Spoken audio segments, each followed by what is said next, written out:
සන්ධ්‍යාව ළමයිනේ ඔන්න නකුරු මොහු කතාවේ 27 වන කොටසත් තරම් මම ආවා.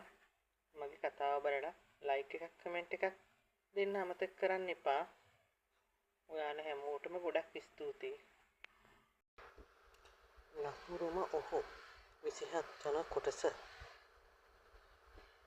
දමිතේ මට උඹත් එක්ක ටිකක් කතා කරන්න ඕන. මාත් එක්ක මොනව කතා කරන්නද? අනික මං එක කතා කළා කියලා ඒක තීරමකුත් නෑනේ.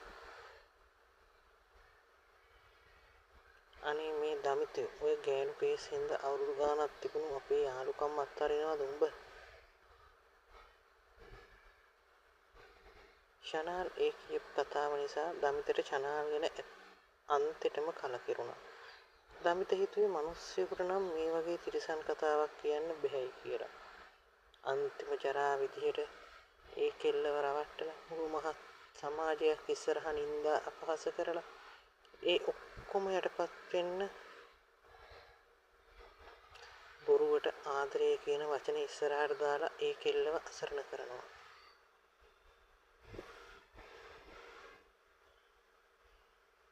ගෑනු කේස් අම්මපා ඔබ කතා කරන්නේ කටින්ද ෂනල්? මමයි උඹයි විතරද යාළුවෝ? අර කෙල්ලෝ 4 දෙනා අපේ යාළුවෝ නෙවෙයිද? මම නම් හිතන්නේ අපි 6 දෙනාම යාළුවෝ කියලා. එකම වෙනස කොල්ලෝ උන් 4 දෙනා කෙල්ලෝ. අපි කොල්ලෝ උන් 4 දෙනා කෙල්ලෝ.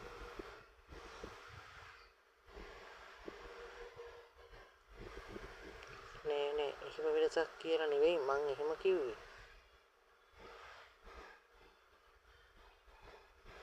නෑ ඔබට තාම තේරිලා නෑ අපි යාළුවෝ කියලා. අපිත් එක්ක දැන් අවුරුදු ගාණක් තිස්සේ එකට හිටපු එක බත්පත කාපු උන්ගේ යාළුකමේ මගේ යාළුකමේ තියෙන වෙනස මොකක්ද උඹට? අපි හැමෝටම වඩා උඹ විශ්වාස කළ ඒ කෙල්ලගේ යාළුකමටත් ද්‍රෝහි වුණ බූරුවෙක් උඹ. ඒ කෙල්ලගේ ජීවිතේට කරන්න තියෙන ජඩ වැඩ සේරම කරලා දැන් පැත්තකට දාලා මෙතන සුදුන වෙන්න හදන්නේ. වෙන කසාදෙකුත් බැඳගෙන. ඇත්තමයි ෂනල් උඹ ගැන තියෙන තරහ නම් කියලා වැඩක් නෑ මට. ඇත්තටම මට උඹව පිරියයි.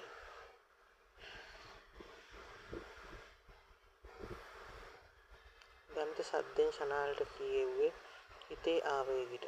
දමිතම දන්නේ නෑ එයා කිව්වේ මොනවද නොකිව්වේ මොනවද කියලා. මේ හපන් උඹේ කේන්තිය ටිකක් පාලනය කරගනින්කෝ. මටත් ඕන උඹත් එක්ක සිතුක ගැන කතා කරන්න තමයි. එයි උඹ කාව්‍යව බඳින එක නවත්තලා සිතුකේ බඳිනවද?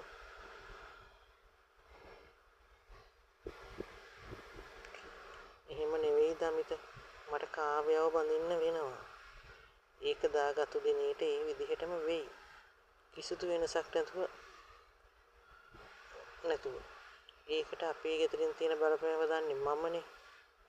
අනික කාව්‍යයි මායි අතරේ පොඩි සම්බන්ධතාවයක් තිබුණා. අවුරුදු ගාණක් තිස්සේ.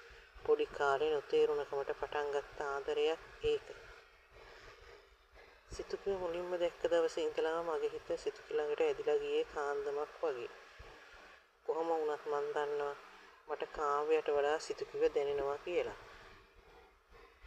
ඒකනේ මම පොඩි කාලේ ඉඳන්ම සම්බන්ධයක් තිබුණු කාව්‍යයත් එක්ක අතින් අල්ලන් ෆිල්ම් එකක් බලන්න යනකොට එහා දෙයකට නොගියත් සිතුකිත් එක්ක ඒ වගේ රිලේෂන්ෂිප් එකක් පටන් අරන් ලිවින් ටුගෙදර් ඉන්නවා හා සමානවම ජීවත් වුණේ.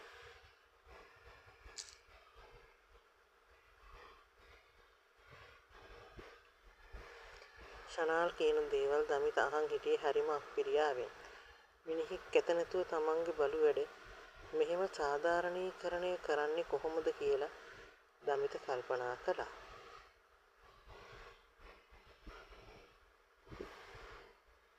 ඉතින් ඔබ කාව්‍යව බඳිනවා නම් දැන් මොකද්ද මට තවත් කියන්නේ? නෑ දමිත මේ වෙලාවේ ඔබ මට උදව් කරපන්. ඔබ සිතුකගේ හිත හදාගන්න ඒ කෙල්ලට උදව් කරපන්. මං ඒකේ කවදාවත් අමතක කරන්නේ නෑ කියලා කෙල්ලට තේරුම් කරලා දීපන්.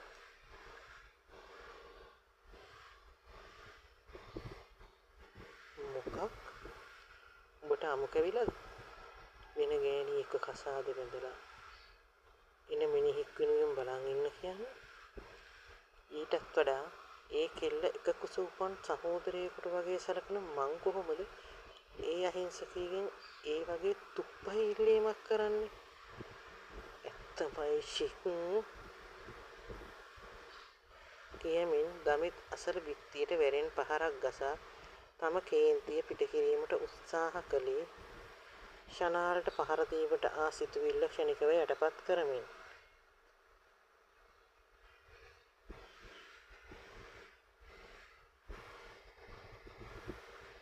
ප්ලීස් මචං කේන්ති ගන්න එපා මන් දන්නවා ඒකේ පව් අහිංසකයි උණු හින්ද බොන්නත් බෑ කිරි හින්ද අහක දාන්නත් බෑ කියලා කියනවා වගේ මට සිතුව බඳින්නත් බෑ ඒත් අත්තරින්නත් බෑ මං කාව්‍ය බැන්ද කියලා කවදාවත් සිතුව අමතක කරන්නෙත් නෑ වගේම ඒකට කිසිම අඩුපාඩුවක් වෙන්න දෙන්නෙත් නෑ කෙල්ල ගැන මම බලනවා මචං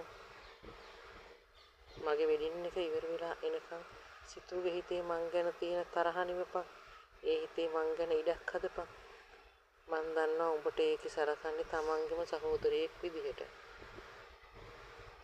ඉතින් එහෙම එකේ පුළුවන් උඹට සිතුවගේ හිත හදන්න ඒකට පහදලා දීපන් මං කාව්‍යව බැන්දට කවදාවත් ඒක අමතක කරන්නේ නෑ කියලා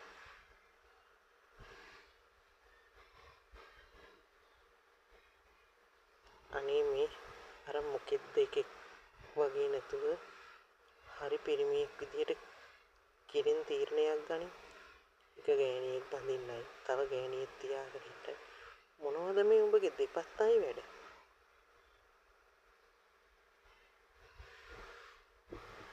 දෙපත්තයි වැඩ නෙවෙයි ඒක උඹලට තේරෙන්නේ නෑ මට උන් දෙන්නම අහක දාන්න බෑ ප්ලීස් මට උදව් කරපන්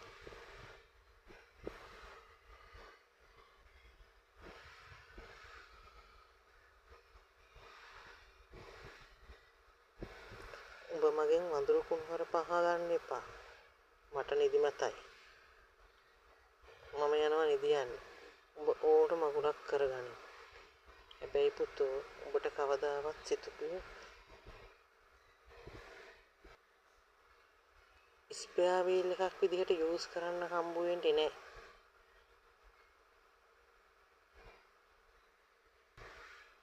ඒව නතින් හොඳේ අන්න ඒ ටික මතක තියාගන්න ඔය මොලේට දාගනින්